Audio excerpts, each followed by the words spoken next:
Whoa,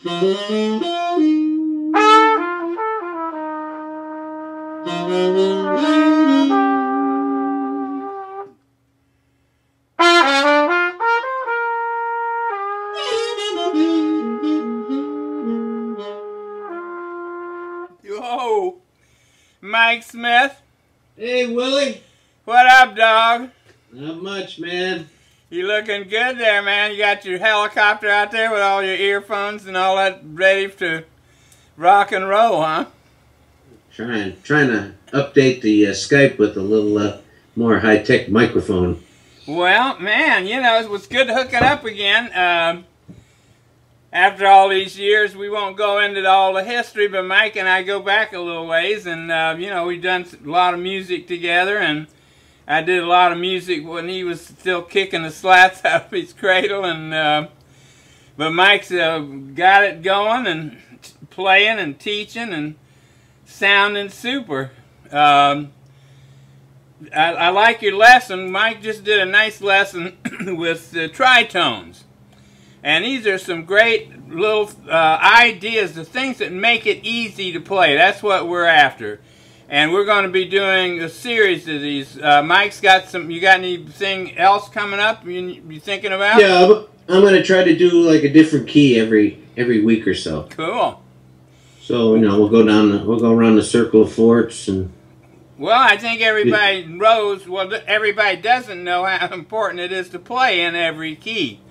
That's right. One of the little tricks I've been using, and I'll show you this, are these pentatonic pairs. These are the 5, 6, 1, 2 in every dominant chord.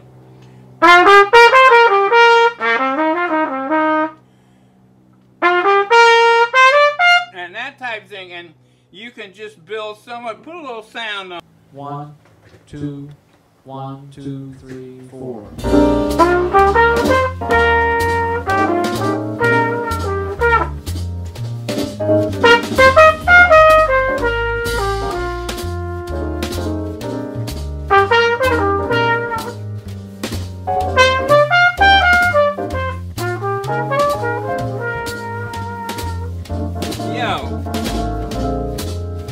So you can see how easy just those little 5, 6, 1, 2, and this gets you out of the abominable blues scale till you die, you know, exactly. syndrome.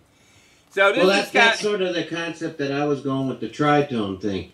So that basically, to me, the most important notes outlined in the chord are the 7th and the 3rd. Yeah, they move, and they're the guide tones. So that ends up being the guide tone. Can you hit that track again one time?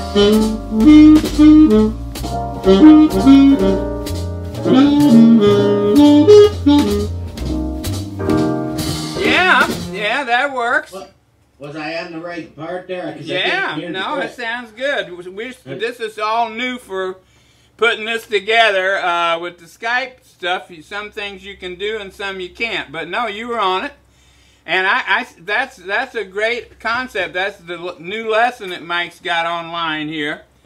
There's a download so you can see those tritones in all 3 dominants, and you know the whole idea is each one of his lessons and all of my stuff have downloads that you can work with. So the idea is getting simple stuff that you can build this blues vocabulary, because what's the name of the game? The vocabulary, Mike, right? That's exactly right. Just like learning another language. Did they ever tell you that at North Texas, that you had to learn to speak the language? Oh yeah, we heard all of that. Long time ago, huh? A long time ago. But as far as learning all that stuff too, how important it is to really zone in and find the person that you can really relate to as a player. Yeah. And try to listen to as many of his recordings as you can. Yeah, you gotta. Don't limit it to just somebody on your instrument. I mean, no, it's great no, if you're a saxophone player to be listening to trumpet players and piano players. I mean, Bird is my man. I've listened to him. Of course, I listened to Kenny Durham last night and marveled at how well he plays. And yeah, it's one of those things you got to do a lot of listening.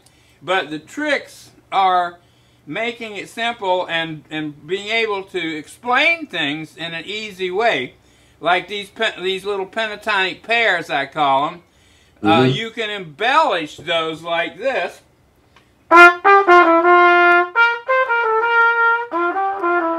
Now listen what happens to my vocabulary when I do that. And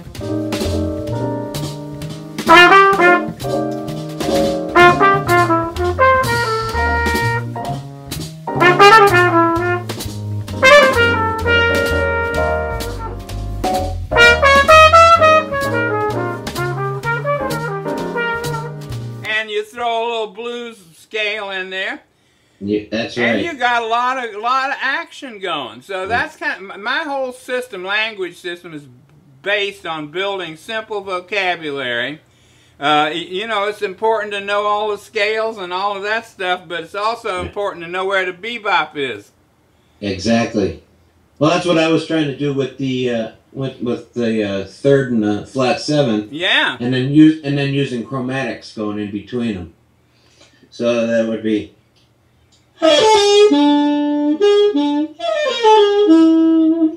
Yeah, those are nice I'm using sounds. chromatics, but I'm using that 3rd and the 7th as more as the guide landing spot. Target tones.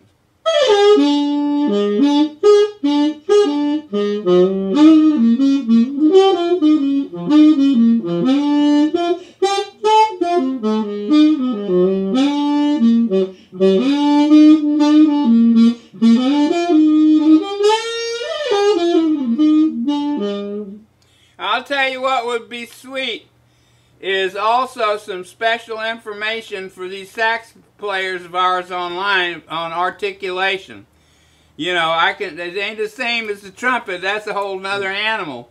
And I don't know what makes it work. You know, you got to be able to pronounce the words, and so I think if you could come up with some stuff like that, would be really great. All right, I'll put my thinking cap on and come up. And I mean, I don't even think of that anymore. No, but when you get started, you do, and when you hear people play so bad, you think about it and say, "What?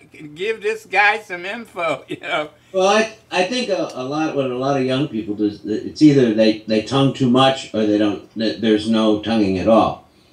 So if you're slurring all the time, or if you're tonguing all the time. Yeah, no, it's a balance. It's a balance. Yeah. So a lot of times when I'm, and it's, my tonguing is, I'm thinking more anticipation of, I don't, try not to tongue a lot on the downbeats.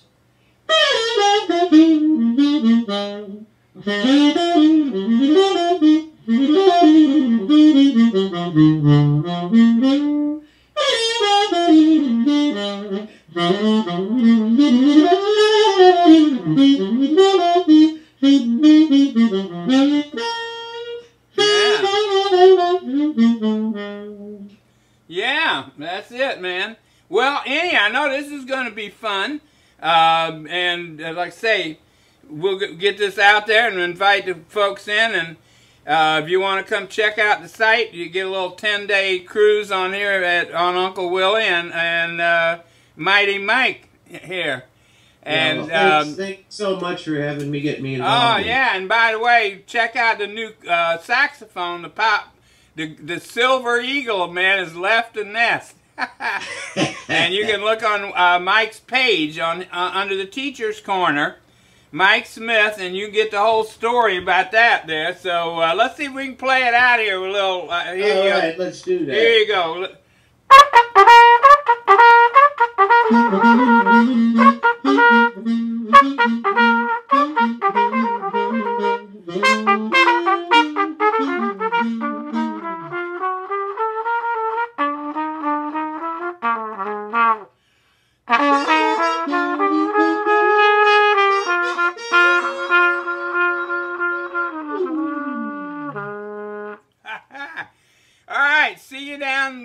See you on the site online. All right.